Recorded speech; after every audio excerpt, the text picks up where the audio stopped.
Smart আৰক্ষীক প্ৰত্যেক দিনে অপেন চেলেঞ্জ দি গৈছে চুৰ ডকাইতে। এইবাৰ স্থান ফটাশিল থানাৰ অধীনৰ সনাতন নামঘৰ পথৰ গৃহ নম্বৰ 12 আৰু গৃহ নম্বৰ 13 দুটাকৈ বাসগৃহত চুৰে প্ৰৱেশ কৰিছিলে। নিশাৰ ভাগত প্ৰৱেশ কৰি ভিতৰত লোক থকা সময়তে চুৰে লুটপাট কৰি লৈ গ'ল সকলো সামগ্ৰী।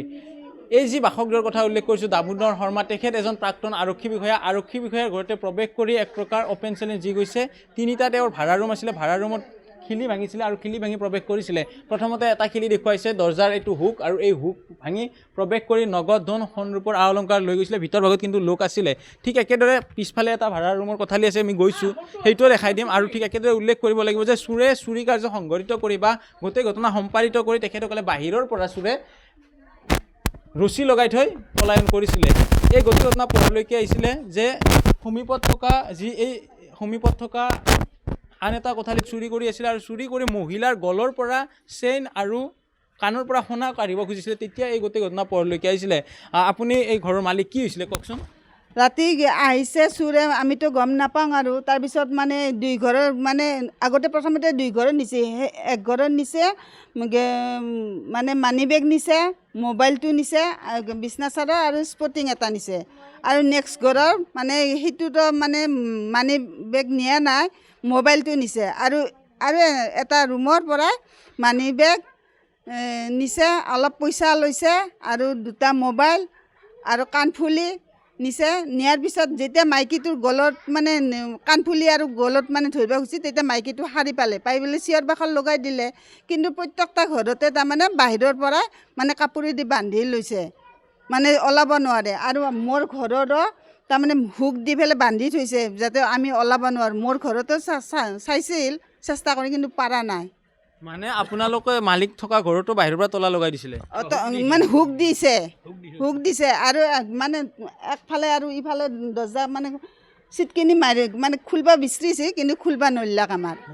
কিন্তু ভাড়াত মানুহ আছে, মানুহ থকাতে এইখিনি কৰিছে।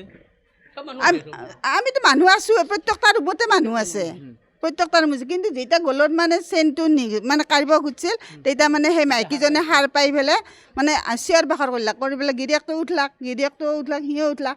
কিন্তু অলৰেডি তাৰমানে কি কৈছে, চেয়াৰ এখন তাৰমানে যাতে উঠলিয়ে মানে বজি যায়, সেইকাৰণে চেয়াৰ এখনত তাৰমানে ডাষ্টবিন এটা থৈ দিছে যাতে পৰিলে সিহঁতক ধৰিব নোৱাৰে। কিন্তু মাইকীটো দেখা পাইছে ক্ষীণমিন ল'ৰা এটা, কিন্তু মানে মাথাত মানে কাপোৰ বান্ধা আছে। মোৰ সাহসী চুৰে কেইবাটাও অপেন চেলেঞ্জ দিছে। এক প্ৰকাৰ এই যি কেম্পাছটোত প্ৰৱেশ কৰিছিল, প্ৰৱেশ কৰি প্ৰত্যেক ঘৰ লোকৰে যি প্ৰথমতে মালিকৰ ঘৰৰ বাহিৰৰ পৰা হুক লগাই দিছিলে, পৰৱৰ্তী পৰ্যায়ত যেতিয়া ভাৰতীয় ঘৰৰ ওচৰত গ'ল, এঘৰত চুৰ কৰি বাহিৰৰ পৰা তলাই লগাইছে। এনেকৈ তিনিটা ঘৰ চুৰ কৰিলে। আৰু যেতিয়া এঘৰৰ মহিলাৰ গলত হাত দিছিলে বা কাণ খুলিব বিচাৰিছিলে, তেতিয়া গোটেই কথা পোহৰলৈকে আহিছিলে। এইগৰাকী মহিলাইহে এই গোটেই কথা গম পাইছিলে। কি হৈছিলে বাইদেউ? কিয় হোৱা থা? कुछ भी नहीं, रात में तो सोए थे, तो फिर सुबह में मेरा गला का जब मैंने छीन रहा था ना, तब पता चला कि चोर आया। तो फिर उठ कर देखे तो मेरा दोनों फ़ोन मैंने गायब था, मेरा और मेरा हस्बैंड का। और फिर मैंने कान में का वही गायब था।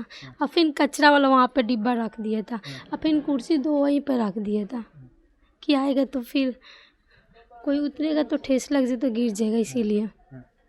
कितना समय हुआ? 4 बजे।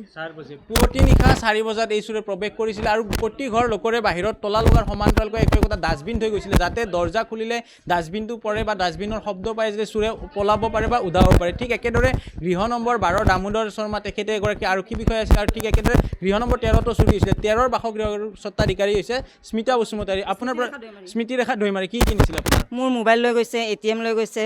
কেনেকৈ খুলিল দৰ্জা গম নাপাওঁ। মানে 10 বজাত মই মানে আমাৰ আইতাহঁতৰ ঘৰৰ পৰা আহিছিলোঁ, আহি পেলাই ভাত চাত খাই পেলাই শুই আছিলোঁ। তাৰপিছতে শুওঁতে মানে কি স্প্ৰে মাৰিল নে কি বা গম নাপাওঁ।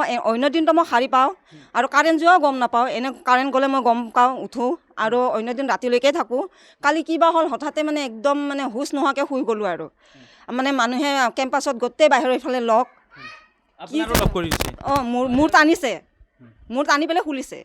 আৰু তাৰ আগত খিৰিকী দি মানে টানিছিল চাগে, বেণ্ড হৈ আছে খিলিবোৰ। তাৰপিছতে আকৌ বাহিৰত চব কেম্পাছত মানে লক কৰি দিছে। আৰু এক প্ৰকাৰ মোৰ সাহসী চুৰে কেইবাটাও কথা উল্লেখ কৰিছে যে বাহিৰৰ পৰা লক কৰি দি চুৰ কৰিছে আৰু মানুহ থকা সময়তে গলৰ পৰা যেতিয়া চেইন কাঢ়িব বিচাৰিলে তেতিয়া হাৰ পাই এই গোটেই ঘটনা পৰলৈকে আহিছিলে। উল্লেখ কৰিছিলোঁ যে ৰাজধানী চহৰ গুৱাহাটী মহানগৰীৰ স্মাৰ্ট আৰক্ষীক অপেন চেলেঞ্জ দিছে আৰু সমান্তৰালভাৱে আৰক্ষীৰ বাসগৃহ দামোদৰ শৰ্মা তেখেতৰ নাম আৰু তেখেতে প্ৰাক্তন এগৰাকী আৰক্ষী বিষয়া তেখেতৰ বাসগৃহত প্ৰৱেশ কৰি চুৰে বাহিৰৰ পৰা ৰুচি লগাই দিলে আৰু সকলো সা সামগ্ৰী লৈ উদা হ'ল। এতিয়া ফটাশিল আৰক্ষী থানাই কেতিয়ালৈকে এই চুৰক কৰায়ত্ব কৰি এক প্ৰকাৰ শাস্তি দিয়ে সেয়া হ'ব সময়ত লক্ষণীয়। কিন্তু উল্লেখ কৰিলোঁ যে এই চুৰে যদিও সামগ্ৰী বেছি নিয়া নাই 5টাৰ পৰা 7টা মোবাইল ফোন নিছে, সোণৰ আৰু পৰা অলংকাৰ নিছে, নগদ ধন 7,000 টকা নিছে, কিন্তু ডাঙৰ কথা হৈছে যে বাহিৰৰ পৰা তলা লগাই থৈ গৈছে আৰু বাহিৰৰ দৰ্জাখনৰ প্ৰতিটো দৰ্জাৰ সন্মুখ ভাগতে তেখেতসকলে এক প্ৰকাৰ ডাষ্টবিন থৈ গৈছিলে যাতে দৰ্জা খুলিলে ডাষ্টবিনৰ শব্দ পায় আৰু তেতিয়া পলাব পাৰে। এয়াই হৈছে ৰাজধানী চহৰ গুৱাহাটী মহানগৰীৰ চুৰৰ এক প্ৰকাৰ পৰিকল্পনা বা চুৰৰ মৰহা।